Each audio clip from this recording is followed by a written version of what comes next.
वो वीडियो सिर्फ उन माताओं रे वास्ते है जो अक्सर एक बेटा रो घर भरने चक्कर में दूसरा बेटा रो हक मार दे। तो मैं उन माताओं सिर्फ वही कहना चाहूँ कि थे क्यों इतना छाती कुटा करो, थे क्यों बेटों रे बीच में भेदभाव बढ़ाओ, एक बेटा ने ज़्यादा देने एक बेटा ने कम देने, थे क्यों विनोरी नज़रों में गिरो।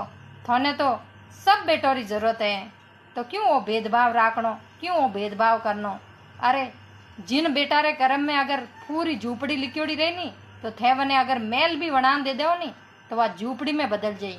और जिन बेटों रे अगर आप झूपड़ी देवो नी तो विने मेल लिखोड़ो रहे नी तो वह झूपड़ी भी मेल में बदल जाई।